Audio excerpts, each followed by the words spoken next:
Yash. Nervous system disorders, Tourette's, dystonia, bipolar, schizophrenia, etc. The most important thing when you have that kind of deformation in the nervous system, these kind of spasms, is to have a calm mind. Because the mind, the restlessness of the mind fuels, amplifies the symptoms of this restless nervous system disorder. It's like what created it. It's the opposite of medicine. Now, those who find how to quiet their mind, they'll always admit their symptoms are much less manageable, even maybe not even noticeable. This is why they have pills, because it calms the mind. Therefore, the symptoms get reduced. But is there a natural way to do that? This is what we're going to talk about. Is there more holistic ways? Because some people, when they take the pills, the side effects from the pills are as bad or worse than the original symptoms, you know? So what do those people do? They seem really stuck. Yeah, it's a blessing and a curse. The curse is they just feel it can be really painful. The blessing is they find the motivation to go beyond the body-mind level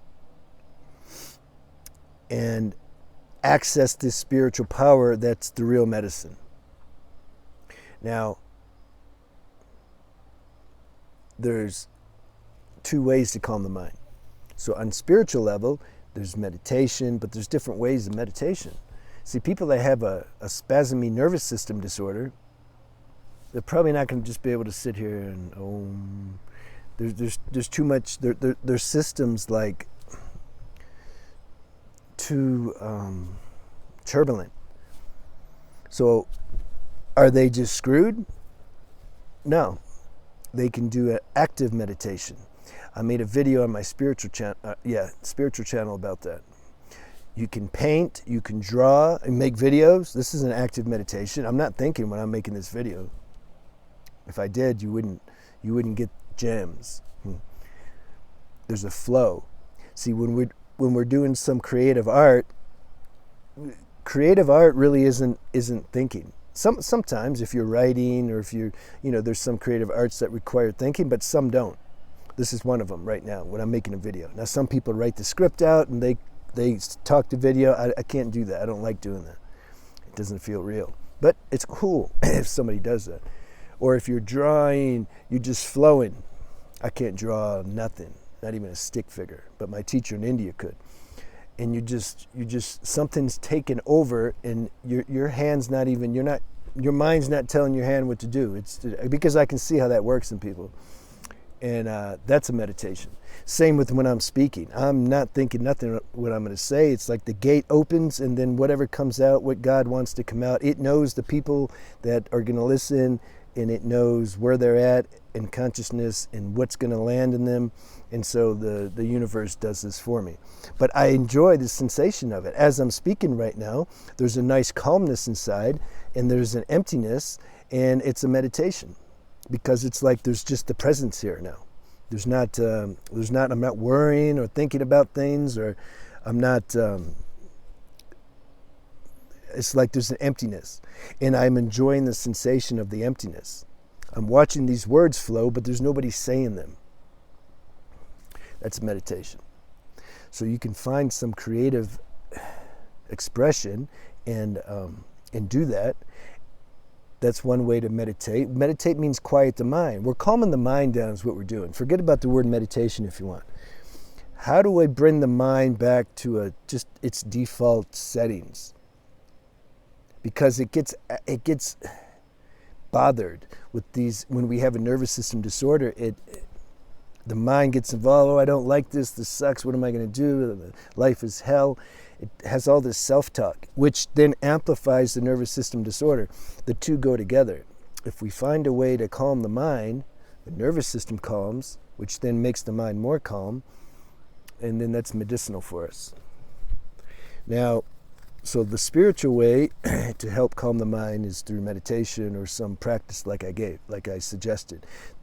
find some creative, natural expression that you have inside. Maybe you're not aware of. Just try different things and see. And you can also you can do, if you feel, to do some yoga and meditation. Okay, if you can handle that.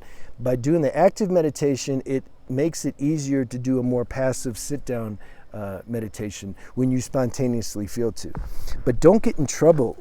Don't let the mind make the meditation into a rule, like, oh, I got to do this. What's wrong with me? That creates more stress and then activates the nervous system, and you're back to square one again. So the spiritual, that's how to calm the mind down on spiritual level. On practical level, what can we do? Because we need both. Spiritual level we can't access sometimes if our bodies are too out of balance. That's why I made videos on diet. You can watch those videos. That will help calm the nervous system. The chemistry that we ingest and take in affects the nervous system big time. So got to look at that. I made videos on that. Watch them. The company we keep, the energy that we're getting from people who we're socializing with. This is a big thing. You don't want to hang out with stressful people and who are just complaining and worrying about life, and you want to be around somebody who's positive, where God can speak through them, and you get some of that. It's like energetic food, and it helps and it calms you and raises your frequency. When our frequency gets raised, it's like these symptoms of our elements, they're on a lower frequency. When our frequency raises, it's like these symptoms don't really, they're still there, but we're not identified with it. See, when we're identified with it, we suffer. You can spend time in nature or at the beach, in a quiet place. Let nature work on you. Let nature heal you. Let the currents of the earth ground you. We need grounding. Cut out habits that stimulate you. I've said this before, I have to keep saying it. Where you're getting dopamine hits and excessive stimulation, either via food or watching the internet or looking at images and stuff that just give you a kind of a shock. You got to stop doing that. That's going to make your nervous system weaker and then create more symptoms. Caffeine. Any people with nervous system disorders stay away from caffeine or sugar or any stimulating things. Those are the last people that need to be doing that. You want grounding things, nice, nurturing things that are just nice. You can feel when you're in the presence of things that ground you. You're like, this is medicine. So this is what we got to do. Let me know if you have any questions. All right, have a good day.